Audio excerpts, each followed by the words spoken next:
जगातला सगळ्यात श्रीमंत व्यक्ती कोण आहे आता माहितीये? सगळ्यात श्रीमंत एलॉन मस्क. बापजाद्याची श्रीमंती नाहीये, स्वतःच्या एकट्याच्या हिमतीवर जगातला सगळ्यात श्रीमंत माणूस ठरलाय एलॉन मस्क.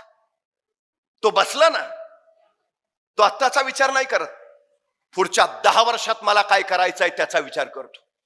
पुढच्या 10 वर्षात मला काय करायचंय.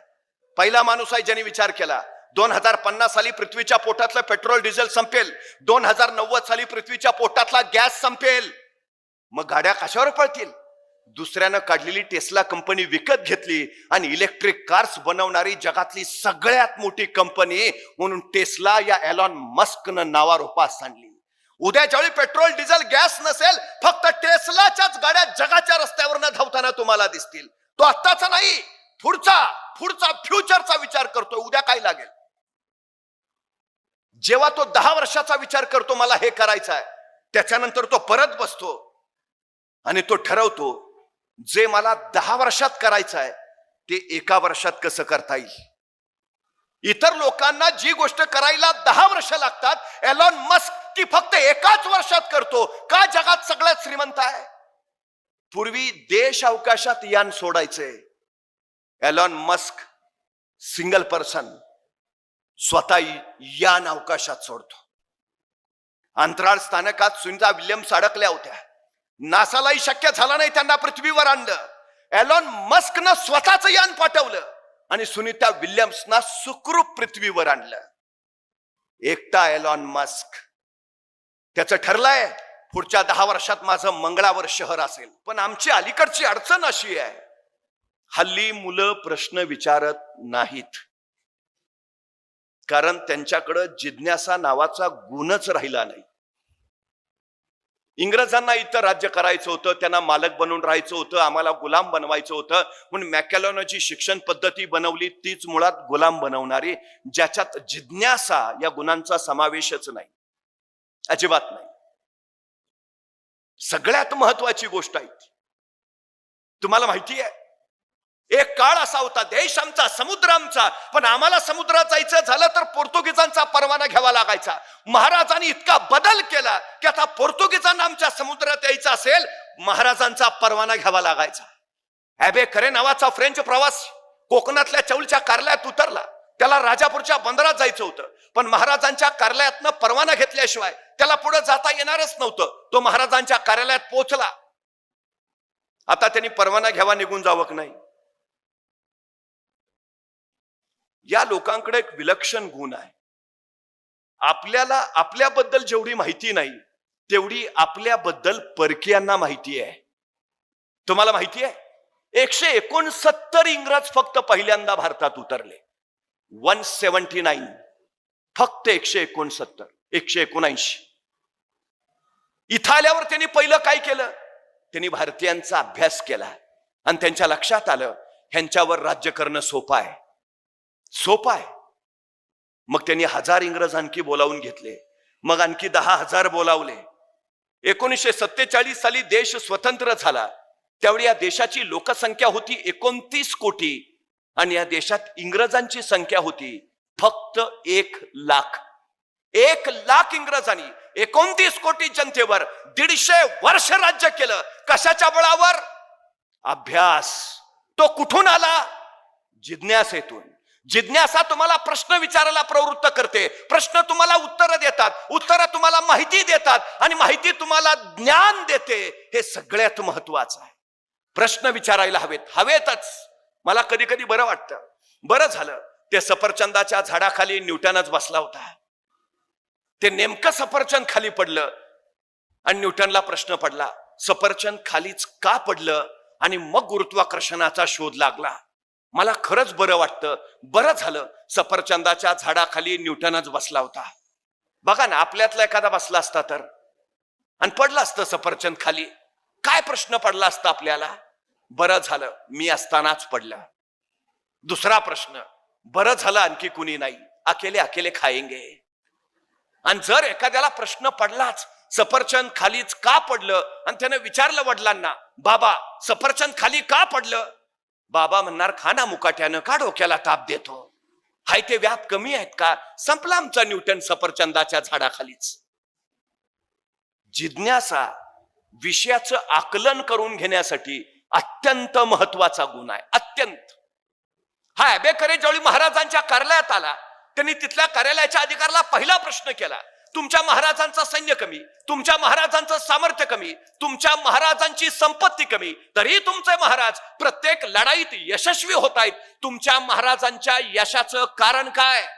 आणि महाराजांचा अधिकारी म्हणाला, आमच्या महाराजांच्या यशाचं कारण एकच, अभ्यास, प्रचंड अभ्यास, विलक्षण अभ्यास. आमच्या महाराजांना सगळ्या क्षेत्र प्रांताचा अभ्यास आहे, धर्मशास्त्र, अर्थशास्त्र, नीतिशास्त्र, समाजशास्त्र, राज्यशास्त्र, इतिहास, तोंडपाठ आणि भूगोल जणू राजांच्या नजरेत साठवलाय. अभ्यास हेच महाराजांच्या यशाचं कारण आहे. म्हणजे महाराजांच्या यशाचं कारण अभ्यास, आमच्या अपयशाचं कारण विना अभ्यास. काय विलक्षण असेल. हे सगळं कशासाठी करत होते महाराज? अबेकरेनं दुसरा प्रश्न विचारलाय, तुमचे महाराज हे जे सगळं करतायत, तुमच्या महाराजांचं स्वप्न काय आहे? तुमच्या महाराजांचं ध्येय काय आहे? तुमच्या महाराजांची महत्वाकांक्षा काय आहे? आणि महाराजांचा अधिकारी सांगतोय, आमच्या महाराजांचं ध्येय, आमच्या महाराजांचं स्वप्न, आमच्या राजांची महत्वाकांक्षा अहद तंजावर ते तहद पेशावर, सिंधू नदी पासून बंगालचा उपसागर, अखंड स्वराज्य उभा करायचं आणि या स्वराज्यावर भगवा डौलानी फडकावत ठेवायचा, हे आमच्या राजांचं ध्येय आहे. काय ध्येय आहे? अहद तंजावर, तहद पेशावर, सिंधू नदी पासून कावेरीच्या संगमापर्यंत अखंड स्वराज्य. काय विलक्षण ध्येय आहे. आमचं ध्येय काय आहे? जे ध्येय आहे ते गाठायचं असेल तर सगळ्यात महत्वाचं आहे अभ्यास, विलक्षण अभ्यास. सगळ्यात महत्वाची गोष्ट. आणि तुमच्यात सगळं आहे, काही नाही असं अजिबात नाही. फक्त एक गोष्ट लक्षात ठेवा, फिनलँड नावाचा देश तुम्हाला माहिती असेल, 55 लाख फक्त लोकसंख्या आहे, फक्त 55 लाख.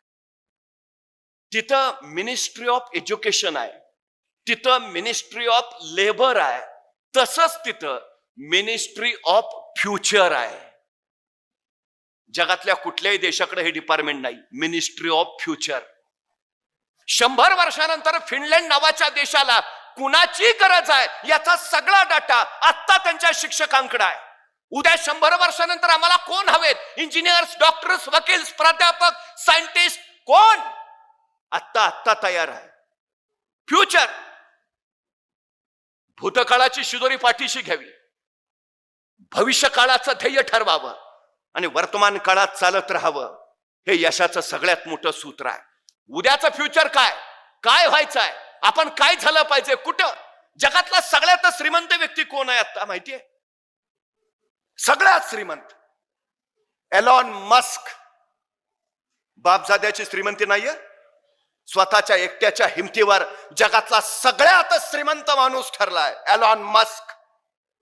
तो बसला ना, तो आत्ताचा विचार नाही करत, पुढच्या 10 वर्षात मला काय करायचंय त्याचा विचार करतो.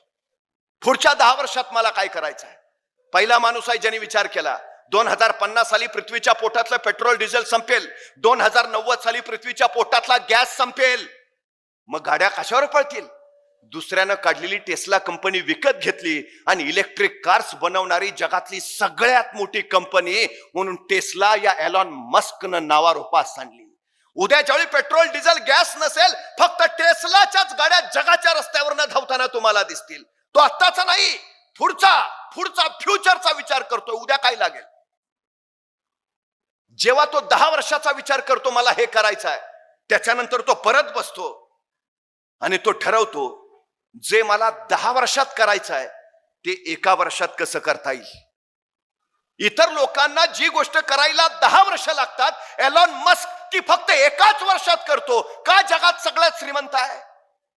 पूर्वी देश अवकाशात यान सोडायचंय, एलॉन मस्क सिंगल पर्सन स्वतः यान अवकाशात सोडतो.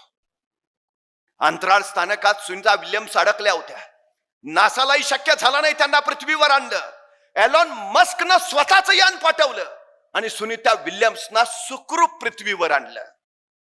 एकटा एलॉन मस्क, त्याचं ठरलंय पुढच्या 10 वर्षात माझं मंगळावर शहर असेल. पुढच्या 10 वर्षात मंगळावर शहर. आमचं ध्येय काय बघू, चाललाय कोथरूडला फ्लॅट घ्यायचा प्रयत्न. तो मंगळावर, आम्ही अजून कोथरूडलाच. का? जगातला श्रीमंत आहे तो. त्याच्या कंपनीला महिन्यात 50,000 कार्स बनवण्याची ऑर्डर मिळाली. अशक्य आहे, जगातली कुठलीच कंपनी एका महिन्यात 50 गाड्या बनवू शकत नाही. पण तो एलॉन मस्क आय कॅन स्वीकारला आव्हान. पण त्याच्या कंपनीचं मशीन टूल बिघडलं. जे मिळत होतं फ्रान्सला. फोन केला, मशीन टूल हवाय. फ्रान्सची कंपनी म्हणली 2-3 दिवसात पाठवतो. 2-3 दिवस एवढा कुणाकडे वेळ आहे? त्यांनी स्वतःचं विमान काढलं, फ्रान्सला पोहोचला, मशीन टूल घेतलं. संध्याकाळी कंपनीत काम रुकना नाही चाहिए, अजिबात नाही. का? जगातला श्रीमंत आहे तो. परवा त्यांनी त्याचा 47वा वाढदिवस साजरा केला. कसा केला असेल हो? जगातला सगळ्यात श्रीमंत माणूस आहे. कसा वाढदिवस केला असेल? काय सेलिब्रेशन असेल त्याच्या वाढदिवसाच? अख्ख्या अमेरिकेत बॅनर लागले असतील, आमचे आधारस्तंभ. काय सेलिब्रेशन असेल? कसा वाढदिवस केला माहितीये?